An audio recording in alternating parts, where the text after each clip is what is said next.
Australia में सही रही, पाकिस्तान टेस्ट भी हार गया और आप T20 सीरीज़ भी हार गया न्यूजीलैंड में। तो ये हमेशा हुआ है कि इन चीज़ों पर चीफ सेलेक्टर हो, सिलेक्शन कमेटी हो और ये टीम की मैनेजमेंट हो, इसमें बहुत जल्दी तब्दीली लाई जाती है। काश शरीफ साहब थे, इन्होंने इनके लिए लिख कर भेजा था कि हफीज़ को 4 साल के लिए कोच लगाया जाए अगले वर्ल्ड कप तक। हफीज़ के इनको आप जैसे देखें कोचिंग कोर्स भी उसने कोई नहीं किया, वैसे सिर्फ उसने क्रिकेट खेली है और वो आ गया। मोहसिन नकवी साहब ने वो हारिस रऊफ का सेंट्रल कॉन्ट्रैक्ट उन्होंने कैंसिल किया है महज दिसंबर से। पाकिस्तान के बहुत सारे फास्ट बॉलर जो थे वो अनफिट थे, तो हारिस रऊफ की जो टेस्ट नहीं खेलते तो उनको ज़रूरत पड़ गई थी पाकिस्तान टीम को। जो पाकिस्तान टीम के लिए हाज़िर नहीं होंगे, हम उनके वो फिर हमारे लिए भी उनके लिए कोई इतने प्लान नहीं होंगे।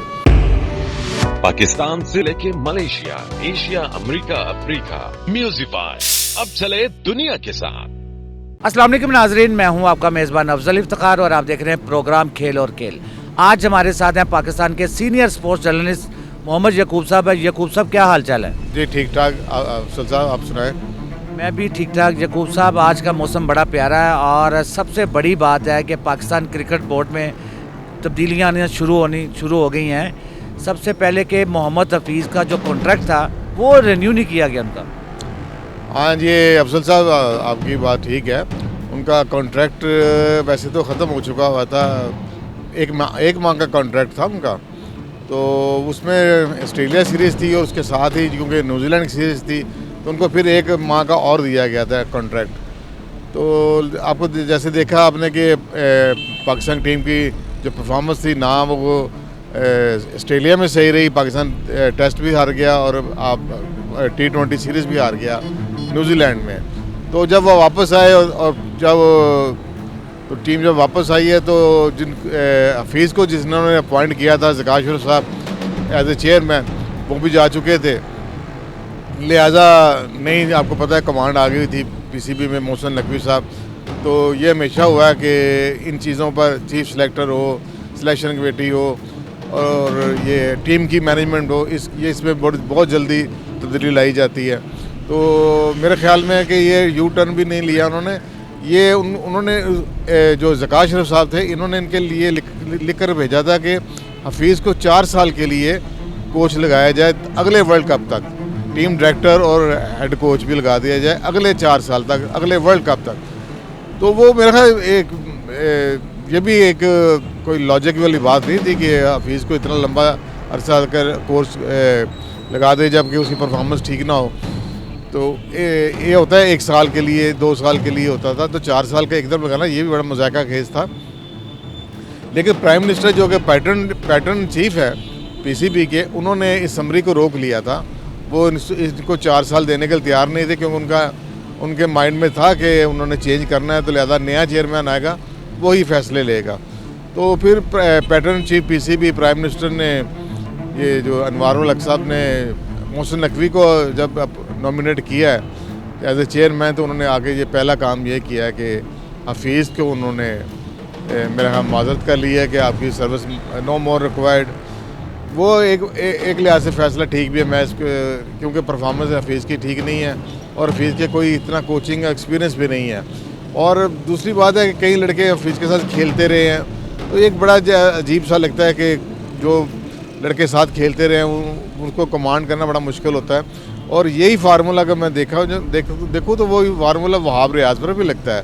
तो वहाब रियाज के साथ भी इन लोगों ने खेले हुए हैं ये, तो उसको चीफ सेलेक्टर बनाया है। तो मेरे ख्याल में उसको भी चीफ सेलेक्टर को भी हटाना चाहिए और कोई लंबी मुद्दत के लिए जिसको भी लगाना है वो कोई एक्सपीरियंस होना चाहिए, वेल एक्सपीरियंस चीफ सेलेक्टर भी होना चाहिए। तो ये है कि हफीज़ के इनको आप जैसे देखें कोचिंग कोर्स भी उसने कोई नहीं किया, वैसे सिर्फ उसने क्रिकेट खेली है और वो आ गया। तो मेरे ख्याल में अब बहुत मॉडर्न क्रिकेट हो चुकी है, तो बड़े कोई जिन्होंने क्रिकेट भी खेली हो, कोचिंग कोर्स भी किए हो और परफॉर्मेंस भी ठीक हो, तो उनको लगाना चाहिए। तो ये एक फैसला सही था मेरे ख्याल में उनका। यकूब साहब, दूसरी जानब देखा जाए हारिस रऊफ का जो सेंट्रल कॉन्ट्रैक्ट था वो भी कैंसिल कर दिया गया है। हाँ जी, ये दूसरा डिसीजन जो लिया है इन्होंने मोहसिन नकवी साहब ने, वो हारिस रऊफ का सेंट्रल कॉन्ट्रैक्ट उन्होंने कैंसिल किया है महज दिसंबर से। वो उन्होंने जैसे आपको याद होगा कि जब पाकिस्तान टीम ऑस्ट्रेलिया जा रही तो पाकिस्तान के बहुत सारे फास्ट बॉलर जो थे वो अनफिट थे, तो हारिस रऊफ की जो टेस्ट नहीं खेलते तो उनको ज़रूरत पड़ गई थी पाकिस्तान टीम को। तो वहाब रियाज ने जो बात की थी प्रेस कॉन्फ्रेंस में कि उन्होंने बहुत इनको मनाया है कि आप पाकिस्तान के लिए आप पाकिस्तान को ज़रूरत है एक बॉलर की, तो आप ऑस्ट्रेलिया चले जाएँ। पहले तो वो मान गए थे, उसके बाद वो उन्होंने फ़ैसला चेंज किया। हारिस रऊफ ने उन्होंने कहा जी मैं फिटनेस प्रॉब्लम्स हो सकती है मुझे, और कुछ और चीज़ें उसने रीज़न बताई तो उसने इनकार कर दिया।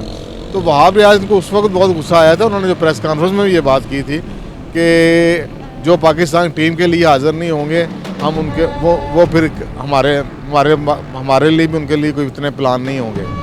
लेकिन उसके बावजूद आप देखें कि साथ ही जो टीम अनाउंस हुई थी न्यूजीलैंड के लिए, तो उसमें फिर हारिस रऊफ को डाल दिया गया था, क्योंकि मेरे ख्याल में उस वक्त जो चेयरमैन थे ज़कात शरीफ ने मना किया इसको वहाब रियाज को कि इतना एक्सट्रीम ना जाओ कि उसको तुम T20 से भी ड्रॉप कर दो, लिहाजा वो तो आ गया था।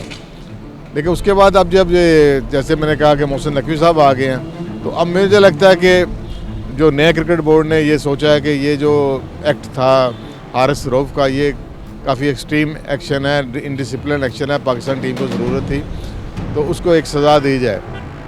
यहाँ तक तो ठीक है कि पाकिस्तान के लिए पहले प्रायोरिटी होनी चाहिए, लेकिन आपको ये भी देखना चाहिए कि एक लड़का टेस्ट क्रिकेट खेलता ही नहीं है तो आप उसको क्यों दबाव में ला रहे हैं खेलने के लिए। तो आपको चाहिए बेस्ट लेके जाएं, जो टेस्ट क्रिकेट खेलता भी हो। आपके पास लड़के होंगे वहाँ उस वक्त भी, लेकिन आपने उसको मजबूर किया और वो चले उसने नहीं माना, तो इतनी सख्त सज़ा नहीं देनी चाहिए उसको कि उसके आपने सेंटर कॉन्ट्रैक्ट भी ख़त्म कर दिया और उसको कहा कि हम आपको आइंदा NOC भी नहीं देंगे। ये ज़रा सख्त है। देखिए खिलाड़ी की उम्र बहुत कम होती है, इन्होंने 10-12 साल खेलना होता है, तो अगर इनके इस तरह टाइम ज़ाया हो जाए इन चीज़ों से तो उनके फाइनेंशियल बहुत प्रॉब्लम होती है। आप कुछ और सज़ा भी दे सकते थे, 4-5 मैचों की सज़ा देनी होती है एक, आप वो दे देते, लेकिन इतनी बड़ी सज़ा ना देते उसे कि उसका अपने फाइनेंशियल करियर भी ख़राब कर रहे हैं। तो मेरे ख्याल में ज़रा थोड़ा सोचना चाहिए कि खिलाड़ियों के साथ देखें। अब देखें खिलाड़ियों की प्रायोरिटी होगी है लीग खेलना, वो खेलते हैं लीग। आपने ये एक कानून बना दिया है कि ठीक है हम दो लीगों की इजाज़त देंगे, उन्होंने मान भी लिया है, तो अब बस इतनी बड़ी है कि पाकिस्तान के लिए वो अवेलेबल हुआ करेंगे, लेकिन थोड़ी सी सज़ा दे के उसको दीजिए, बहुत ज़्यादा सख्त सज़ा दी है उसको। यकूब साहब, पाकिस्तान क्रिकेट बोर्ड में मज़ीद तब्दीलियों के इम्कानात हैं या नहीं?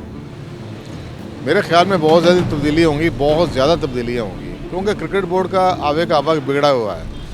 यहाँ पर पॉलिटिकल जो है ना अपॉइंटमेंट बहुत ज़्यादा हैं, और अगर आप देखें ये चीज़ें कि जो इतने ज़्यादा स्टाफ है, उनकी तनख्वाहें इतनी हाई है और बहुत ज़्यादा अननेसेसरी स्टाफ है, लोग पॉलिटिकली बेस पे बहुत आए हुए हैं। देखिए हर जब प्राइम मिनिस्टर आता है वो तो एक नया प्राइम मिनिस्टर अपना चेयरमैन नया जब आ जाता है तो हर चेयरमैन अपना जो है वो आदमी अपॉइंट करता है, और कई लोग इतने स्ट्रॉन्ग होते हैं कि वो पिछले चेयरमैन के भी वो चल रहे होते हैं। तो इस तरह ये लाकअप बढ़ता जा रहा है, क्रिकेट बोर्ड का बोझ बढ़ता जा रहा है। मेरे ख्याल में क्रिकेट इनकी जो सैलरीज और एडमिनिस्ट्रेशन का खर्चा इतना ज़्यादा है, शायद क्रिकेटरों को उतना पैसा ना मिलते हो जितना इनकी तनख्वाहों पर जा रहा है। तो ये मेरे ख्याल में बहुत बड़ा फैसला होगा। अगर मोहसिन नकवी साहब ये इसको करना चाहे तो उनको ये बड़ा चैलेंज होगा, क्योंकि ये लोग काफ़ी स्ट्रॉन्ग है और बड़ी बड़ी इनकी सिफारिशें भी हैं, तो इनको किसी को निकालना इतना आसान नहीं होगा। पिछले बार मुझे अच्छी तरह याद है, एजाज भट्ट साहब जब चेयरमैन आए थे तो उन्होंने भी ये दावा किया था कि मैं निकालूंगा, लेकिन वो फिर वही बात हुई कि नहीं निकाल सके, क्योंकि इनके पॉलिटिकल प्रेशर बहुत ज़्यादा होते हैं क्रिकेट बोर्ड में।